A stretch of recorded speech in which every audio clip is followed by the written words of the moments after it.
Hoy en DNews tenemos el privilegio de dialogar con la ministra de Economía y Finanzas de la República Oriental del Uruguay, quien amablemente nos recibe en su despacho y a quien ya le preguntamos por un primer balance de lo que han sido sus últimos viajes al exterior, presencia en Estados Unidos, reuniones con el Fondo Monetario Internacional, con el Banco Mundial, del mismo modo acompañando al presidente al Estado de Japón, como así también participando de la conferencia de las Naciones Unidas para el Cambio Climático desarrollada en Sharm el Sheikh. Mucho le agradecemos por estos minutos a la ministra Azucena Arbeleche y le consultamos. Ministra, ha concluido una serie de viajes, estuvo en Estados Unidos, estuvo en Japón, hizo lo propio en Egipto. ¿Cuál es la sensación con la que regresa de cada una de estas experiencias a nivel internacional? La sensación que uno recoge de estos viajes y de los que tú mencionás, pero también de los viajes que desde el Ministerio hacemos visitando distintos potenciales inversores, es que Uruguay tiene un muy buen posicionamiento a nivel internacional. Buen posicionamiento que creo que inicia con un muy buen manejo de la pandemia. Este gobierno asume en marzo del 2020 y inmediatamente después conocemos de los primeros casos de COVID. Y manejo que continúa en lo que son las políticas públicas, el manejo de las políticas públicas en general. Eso es lo que uno recoge y a su vez uno va a presentar el caso de Uruguay ante el mundo, siempre buscando mayor inversión para tener mayor crecimiento, mayor empleo para los uruguayos. En ese sentido, usted estuvo en Sharm el Sheikh, en la Conferencia de las Naciones Unidas para el Cambio Climático. ¿Qué representa para el Uruguay la emisión de bonos sostenibles asociados a indicadores ambientales? La emisión del bono indexado a los compromisos climáticos representa para Uruguay, pero también para el mundo, un hito en el sentido que es la primera vez que los compromisos asumidos en el Acuerdo de París, lo que se llama las contribuciones definidas a nivel nacional, las NDC-1, es la primera vez que estos compromisos tienen realmente una consecuencia financiera. Uruguay claramente con este instrumento se ubica en la vanguardia de los instrumentos financieros que tienen un impacto ambiental. Se trata de un instrumento en donde la tasa de interés está ligada, como dice su nombre, indexada a determinados compromisos ambientales que justamente se toman del Acuerdo de París. Por lo tanto, el compromiso del país para avanzar de forma concreta en lo ambiental es claro. Y destaco la palabra concreta, porque tanto en Sharm el Sheikh como en la COP anterior en Glasgow, y ya venía de años anteriores, se dicen, hay muchos mensajes, hay muchas palabras, pero es difícil que se concrete en datos, en acciones concretas. Y Uruguay lo que ha dicho es que es necesario avanzar en acciones concretas. Esto se hizo para el caso uruguayo, pero recordemos que Uruguay ha estado liderando, ha estado como chair del Comité de Desarrollo del Banco Mundial y del Fondo Monetario durante todo este año. Y en ese doble rol de Uruguay ha tratado de mantener, no solo trabajar en la agenda a nivel país, para que los instrumentos financieros internalicen la política ambiental, pero también a nivel internacional hemos puesto en la agenda este tipo de instrumento. Usted ha viajado asiduamente, ha participado de ese tipo de encuentros con el Fondo Monetario Internacional, con el Banco Mundial, también a partir de distinciones que se le han concedido. ¿Cuál estima es la valoración internacional que hacen estos organismos sobre el Uruguay?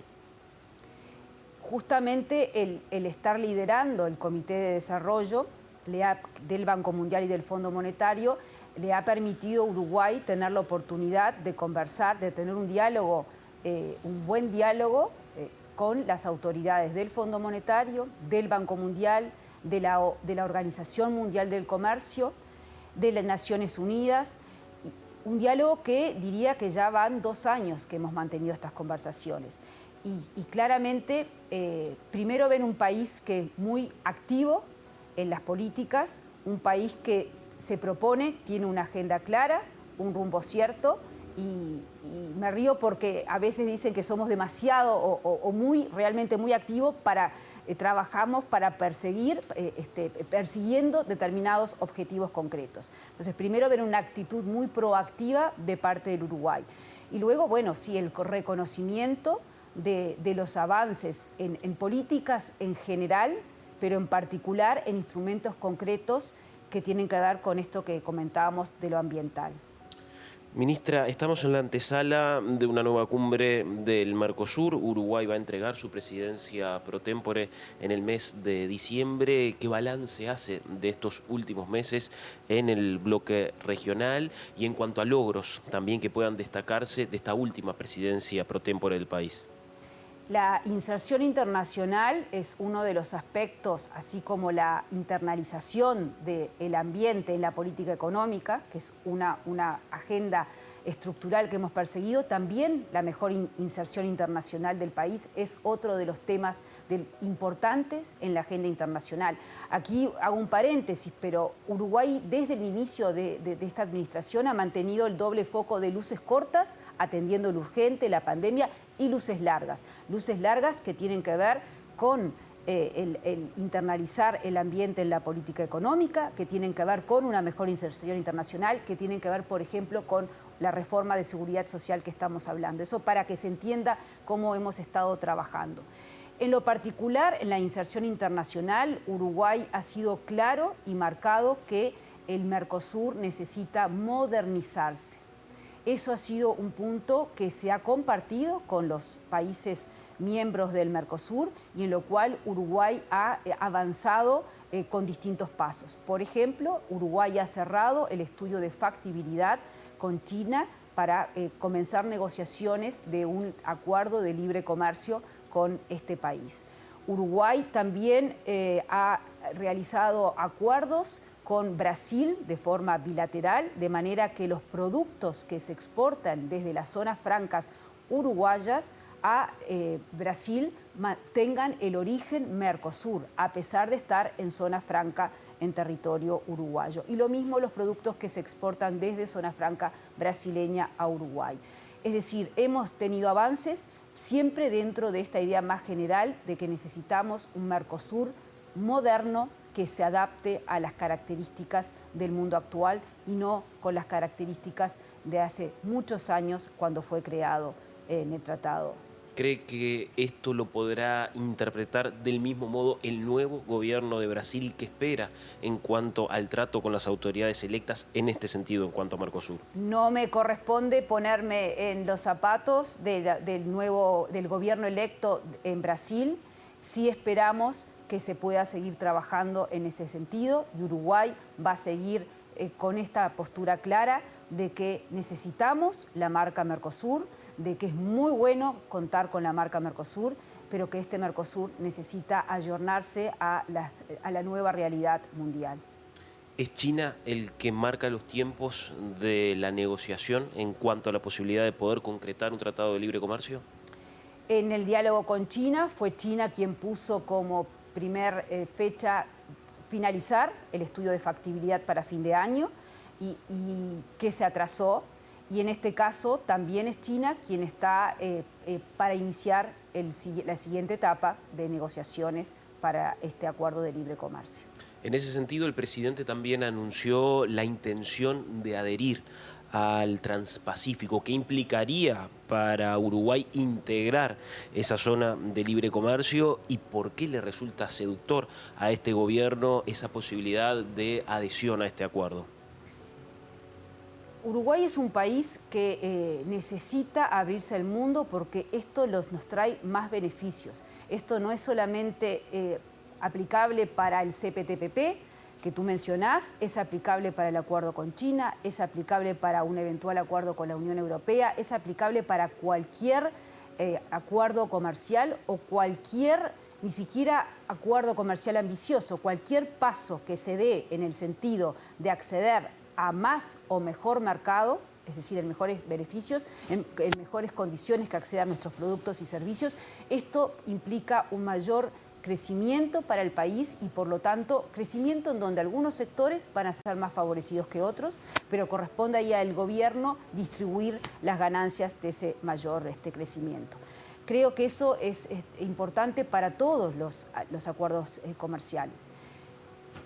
Creo que es importante entender que aquí nosotros también hacemos un doble juego en lo comercial, que es ir a negociar, a buscar acuerdos muy ambiciosos y de última generación, como es un acuerdo con China, como es lo que podría ser un acuerdo con el CPTPP, pero a su vez Uruguay no deja de dar pasos concretos en el día a día porque necesitamos avanzar también en cosas de corto plazo. De vuelta, el largo plazo y el corto plazo. ¿Usted entiende que ha podido encontrar resultados Uruguay en ese sentido, con esa política y ese lineamiento del gobierno? Entiendo que sí, y un ejemplo concreto de ello es, mientras seguimos en la búsqueda de acuerdos ambiciosos, tenemos resultados concretos, como es el caso del mercado de la lengua bovina que se abre en Japón. Ahí estamos viendo resultados concretos en este sentido. Para el caso del Transpacífico estamos hablando de un acuerdo que ya ha sido suscrito por sus 11 países miembros y en ese sentido Uruguay debe aceptar y someterse a lo que son los lineamientos y las normas ya acordadas previamente por esos 11 países. ¿No hay contratiempos en ese sentido para el país analizando lo que son cada uno de esos acuerdos que se han establecido entre los miembros, existiendo puntos sensibles como por ejemplo determinados monopolios o como así también capítulos que refieren a la propiedad intelectual? Yo no diría contratiempos, lo que sí está claro que Uruguay tiene trabajo para hacer antes de tener una adhesión al CPTPP. El país está dispuesto para avanzar en ese camino y es por eso que hace unos días el presidente de la República anunció que la fecha formal para enviar la carta solicitando la adhesión al CPTPP sería el 1 de diciembre. ¿Cuánto trabajo le puede implicar eso al país? Sobre todo en los aspectos más sensibles y se lo puedo consultar con elementos puntuales, como ser el caso de ANCAP, lo mismo o similar que puede suceder para la oferta de servicios de Internet, donde se está reclamando una apertura del mercado. Es decir, ¿cuánto de la regulación interna puede estar sometida a la adhesión de este acuerdo? Si Uruguay da este paso, es porque el gobierno está dispuesto a recorrer todo el camino que sea necesario para ser miembro del CPTPP. Está claro que hay una agenda por delante, una agenda ambiciosa, y estamos dispuestos a recorrer esta agenda. Vuelvo a lo que decía al inicio. Uruguay, este gobierno no está haciendo la plancha. Este gobierno se ha fijado metas ambiciosas y ha caminado para alcanzar esas metas. Algunas se han alcanzado, otras están camino a alcanzarse, pero no nos detiene el hecho de que nos pongamos objetivos que luzcan ambiciosos. Es simplificar y en sintonía con esto el establecer que deben abrirse, por ejemplo, caminos de competencia para bajar los precios del mercado, o cada uno de esos casos debería ser analizado independientemente y no tomar eso como una premisa. A ver si entiendo la pregunta. ¿Estás hablando en general? Si la podrías reformular, por favor. En general, como premisa y tomando en consideración lo que establece el acuerdo transpacífico, ¿es idea de este gobierno abrir los mercados a la competencia para generar una reducción de precios a los consumidores o cada uno de esos casos debería ser analizado independientemente? El gobierno ya está trabajando en la apertura de los mercados para que haya una formación de precios que redunde en mejores precios, o sea, más bajos, para los consumidores.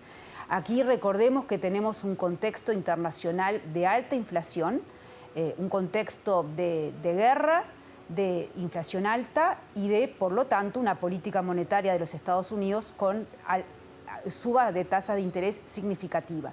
Es en ese contexto que el gobierno uruguayo, en mayo de este año, se toma medidas para proteger el poder adquisitivo de su población, pero a la vez, y de vuelta con esta mirada de atender lo inmediato, pero también ir con las luces largas en lo estructural, puso a trabajar lo que llamamos una mesa de precios, una mesa de formación de precios a nivel interministerial, liderada por el Ministerio de Economía, en donde lo que se busca es que los mercados tengan mayor competencia, se puedan importar más productos y esto termine en una baja de precios para el consumidor. O sea que la respuesta es que ya estamos trabajando en ese sentido.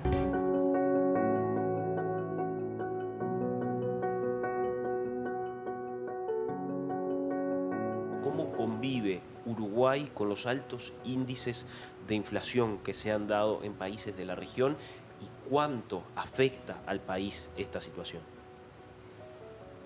El mundo entero está teniendo inflación muy alta. Los países desarrollados tienen inflaciones similares a las que de Uruguay, lo cual era algo imposible de pensar hace unos años, y en particular me imagino que te refieres a Argentina. Nuestro vecino tiene una elevadísima inflación. Y la manera de convivir con esto está claro que no podemos competir con la inflación, con el tipo de cambio real, la evolución del tipo de cambio real que está teniendo Argentina.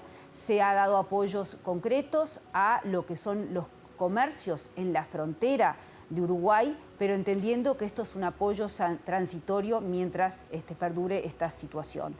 Sabemos que no podemos hacer que nuestros comercios compitan con Argentina con estos precios, y es un diálogo que tenemos con los comercios del litoral de forma permanente. En estos días se está elevando al Parlamento un proyecto de ley para dar beneficios fiscales a las empresas, a los comercios que se encuentran dentro de los 60 kilómetros de los pasos de frontera. Pero de vuelta son apoyos transitorios.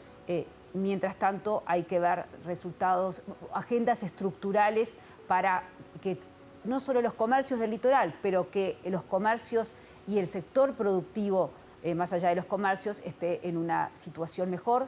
Siempre hay que caminar buscando la mejor competitividad para nuestra base productiva. Asume el gobierno que precisamente competir con la situación argentina, sobre todo a partir de lo que representa para comerciantes del litoral, ciudades linderas con la República Argentina, simplemente se debe limitar a intentar paliarlo a través de distintas normativas que pueda aprobar el Parlamento, pero nunca aspirar o apuntar a solucionar a solucionar un problema que definitivamente es estructural y es independiente al país. No quisiera meterme a comentar la situación argentina, pero claramente es una situación compleja, de raíces complejas. Por lo tanto, Uruguay lo que tiene que hacer el gobierno, el rol que ha tomado, es el de apoyar en la medida de lo posible a los comerciantes que sufren de esta situación, también apoyar a través de los instrumentos disponibles lo que es la atracción de turistas argentinos para esta temporada que comienza, y es un trabajo que ha llevado adelante el Ministerio de Turismo conjuntamente con el apoyo del Ministerio de Economía, pero hasta ahí uno puede llegar.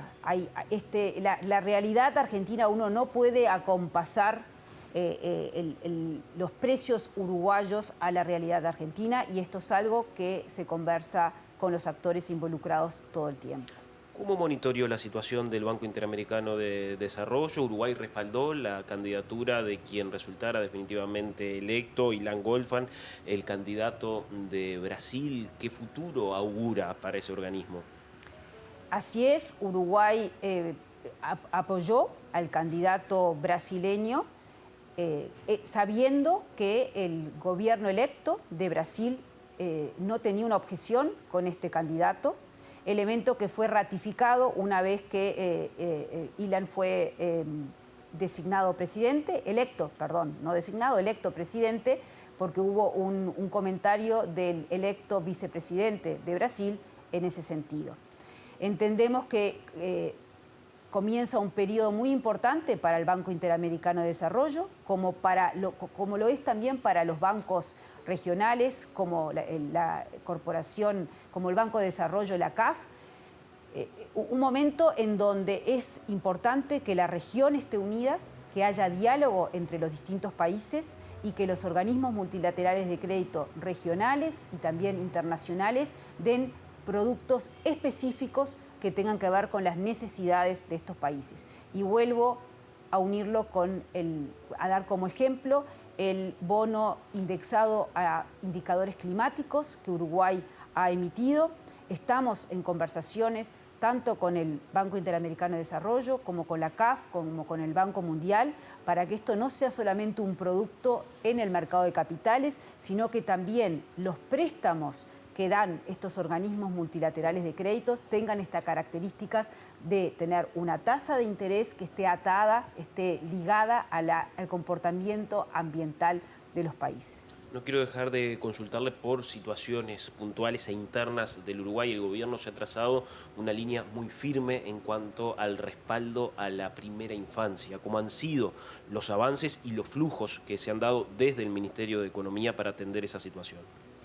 Así es, en primer lugar, durante la pandemia se hizo un trabajo grande y focalizado de atender a esta población de menor edad en Uruguay, sabiendo que era una población vulnerable y por lo tanto más difícil le iba a ser atravesar la pandemia.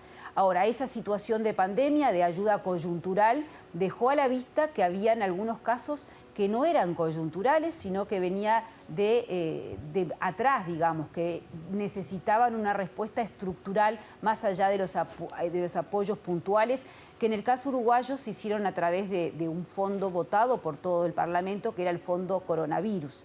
Todos los apoyos que Uruguay dio en lo social, en lo económico o en lo sanitario, se dio a través de este fondo, se encapsuló en este fondo que era el Fondo Coronavirus. Cuando se ve que hay temas estructurales, Uruguay, en particular el Ministerio de Desarrollo, el MIDES, diseñó apoyos para la primera infancia que iban más allá de lo estructural. Y eso se presentó concretamente en una rendición de cuentas en donde los recursos adicionales, los 50 millones de recursos que se agregaban al presupuesto nacional, iban específicamente para primera infancia. Esos recursos corresponde gastarlos, ejecutarlos a lo largo de este año. Por lo tanto, cuando finalice el 2022, vamos a tener la rendición de cuentas de los avances en esa materia. Y en última instancia, ministra, el Uruguay se embarca en una de sus reformas quizás más profundas de las últimas décadas. En ese sentido, ¿cuál es su visión sobre la propuesta concreta que existe hoy para generar una reforma del sistema de seguridad social del país? Mi visión sobre la reforma de seguridad social es que es una reforma justa, una reforma equitativa, es una reforma en donde en promedio la jubilación va a ser mayor a lo que se da en la situación actual con las reglas corrientes, pero sobre todo lo más importante es que los sectores de menores ingresos van a acceder a jubilaciones mayores. Aquí el centro de esto es que en el diseño hay un suplemento solidario que es mayor para los ingresos más bajos, al contrario de lo que sucede en la reforma, en el régimen actual, en donde hay de alguna manera un suplemento, un subsidio, que se hace creciente con el nivel de salario. Esto es al revés, el subsidio ahora decrece con el nivel de salario, por lo tanto hay más apoyo solidario en los ingresos más bajos. Por eso entiendo que es una reforma equitativa y es una reforma con también algunas características importantes, como son que toda hora que se trabaja, todo día trabajado, va a tener una recompensa, va a tener un correlato en la jubilación, a diferencia de lo que pasa ahora, con lo cual se premia el trabajo, se incentiva a trabajar, que es algo en lo que este gobierno se ha focalizado. Y una característica también importante es que, y esto es lo único que afecta a los actuales jubilados, porque va a tener un efecto de inmediato, es que quien esté jubilado igual va a poder trabajar. Y esto nos parece que es algo sumamente importante. Ahora, esta reforma, Pablo, es importante entender que además de estas características hay que hacerla. Es una reforma necesaria. Uruguay no puede seguir sentado de brazos cruzados viendo que el gasto previsional aumenta en términos absolutos y aún en términos del producto para adelante. Eso es lo que hay que evitar, porque si nos sentamos de brazos cruzados, lo que va a pasar es que las futuras generaciones, los jóvenes, van a tener que cargar con mayores impuestos para mantener este sistema. También quiero decir que la propuesta que ha elevado el gobierno, luego de un amplio diálogo social, es una propuesta sumamente gradual. Recién en el año 2040 se jubilaría la primera persona con 65 años, que es lo que pide, que son las reglas de la nueva reforma. Es decir, quienes hoy están jubilados no se ven afectados. Quienes constituyan causal jubilatoria en los próximos 10 años tampoco se ven afectados. Es decir, es algo sumamente gradual, pero tenemos que de una vez por todas avanzar en esta reforma. La convivencia del sistema político es algo que muchas veces se destaca del Uruguay en el exterior. ¿Cómo describe usted el diálogo que su Secretaría de Estado, quizá una de las más sensibles del Poder Ejecutivo, sostiene con la oposición y con los sindicatos a estos efectos? En Uruguay hay diálogo. Hay diálogo primero a nivel de la coalición de gobierno. Acá hay una coalición que está a cargo de la administración y hay un excelente diálogo a nivel de gabinete y también a nivel de los distintos representantes de la coalición y de los líderes de la coalición. En segundo lugar, en Uruguay hay diálogo con la oposición, hay diálogo con los gremios. ¿Hay diferencias? Sí, hay diferencias con la oposición grandes, hay diferencias con los gremios grandes, hay diferencias a la interna de la coalición. Pero lo que Uruguay no se permite es no tener diálogo. Uruguay es un país de una amplia cohesión social, que no es de ahora, es de larga data, es de una profunda tradición democrática, que también es de larga data, y para nosotros eso constituye un activo en sí mismo y todos los uruguayos somos muy cuidadosos para mantener ese diálogo y esa cohesión social. Y para nada menor este último aspecto que destacaba la secretaria